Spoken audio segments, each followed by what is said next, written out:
everyone, my name is Local Possum, and welcome back to my survival world. So, today's theme is going to be building, and the goal is going to be to build a replica of the Gävle Goat. Let's get into it. The Gävle Goat is a 43-foot tall version of a Yule goat built every year in Gävle, Sweden.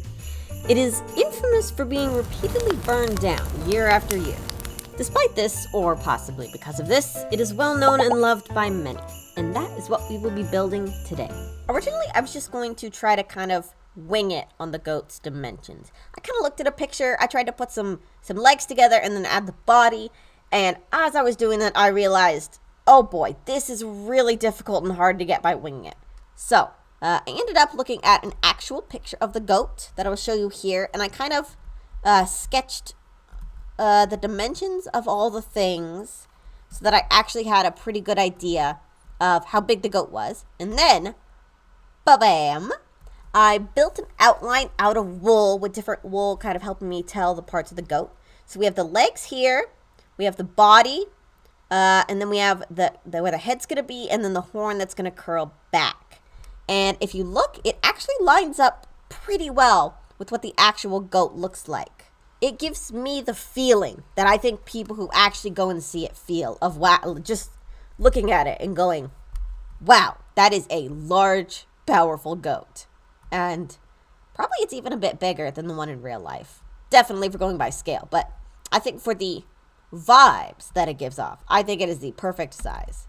So the next step to it is I'm going to basically do the same thing I did here with the kind of boxy shape, but I'm going to connect it up a lot more specifically, do an actual outline of the head, do an actual horn going back and touching the body. So I'm going to do wool outline part 2, much more detailed. Building the wool outline was a lot more tedious than I expected.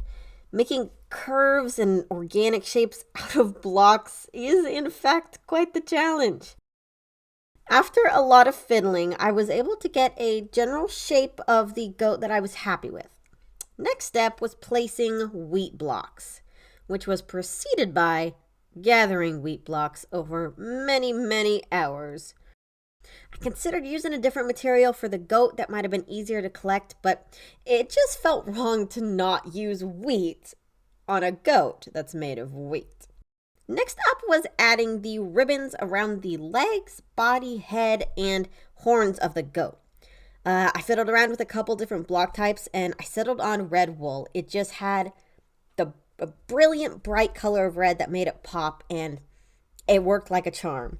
And at this point, the goat was really starting to feel a little bit alive and, dare I say, realistic. It was coming along pretty well. One thing that was missing, though, is texture. And I went in and I varied the texture on different parts of the goat just to give it a little more distinction. So it's not just a big blob of all wheat that is identical. That definitely gave it a little bit of depth, and I liked how that turned out. The final part was adding the lanterns to the horns to give it a little bit of light. And I crafted a mini goat, as the Gävle Goat actually also has a small counterpart down the road in Sweden. So I added that in. This spot here is my favorite angle to look at the goat from. You can see the full goat, you can see all of the terrain I've built around it, and so, without further ado, this is the Gävle Goat, surrounded by some beautiful little custom birch trees that I've made, a little winding pathway that goes all around, next to a frozen river with a little bridge over it. It looks fantastic. So, let me take you on down there and you can experience the full tour of the Gävle Goat.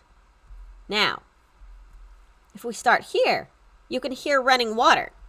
Now, frozen ice does not make running water, which is why I went underground in all of the space along the river and added flowing water. And so anywhere within 8 blocks of the river, I've had it so that you can hear running water. So you can actually hear the river, even though in reality, this ice here, it doesn't make any noise. But I wanted it to feel like it's kind of frozen over, but there's still running current underneath. So you come up, get a little bridge, you hear the sound of running water.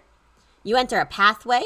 You see some sweet berry bushes. You see some of the small custom birch trees I've made out of stripped birch and dark oak and acacia leaves. And because of the biome we're in here, the leaves, instead of looking like that kind of greeny yellow like they normally do, they look like this teal tinted green.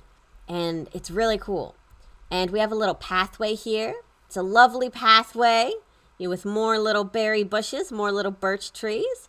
And if you look out here, you can see the little mini version of the Gävle Goat that's got its own little tree over there.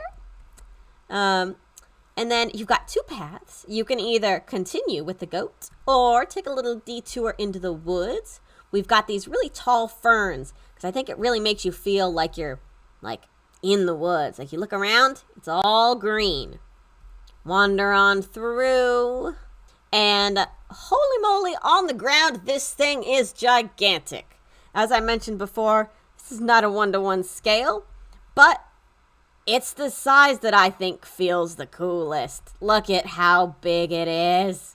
So we've got the on the ground views, and then if we head into the air, look at the goat. It's glorious. You can fly all around it, up and around the horns. And we'll do a little free cam to give you an angle. Look at that, me just standing on top of the little goat. This is one of my favorite builds that I've ever made. It was also one of the most challenging. I've never really made an organic structure, something that's based on a living thing. Something that involves weird curves and like horns coming out to the side and both going up and to the side at the same time. It was really hectic and challenging to build this, honestly, but I'm really thrilled with how it came out. I'm gonna be honest, the first time I flew over to this little spot here and saw it from a distance, I got a little bit emotional just because it was so cool. And I remember when this looked like nothing. I'll show you a little scene here of what it looked like before. It was just this little bit of an island that stuck out, and I always remember thinking, oh, I wanna build something there, something cool.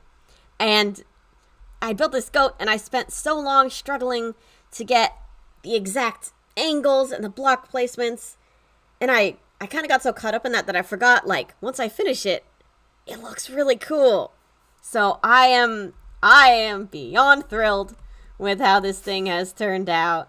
Oh, and my favorite part of it, of course, has to be at night. So I'm gonna do the fun little snap my fingers thing where it becomes dark, because this bad boy, if possible, looks even cooler at nighttime. So 1, 2, 3. And as night has fully set, we get to see the Gävle Goat in all of its wheaty and lighted glory. It has all of the little lanterns right there on the horn. I've got a couple hidden blocks of glowstone right there and right there to help give it light. Don't need any creepers spawning on this. And all of the lanterns illuminating the little birch forest we have going around. It looks absolutely gorgeous. And with that tour being complete, it is time to end the episode.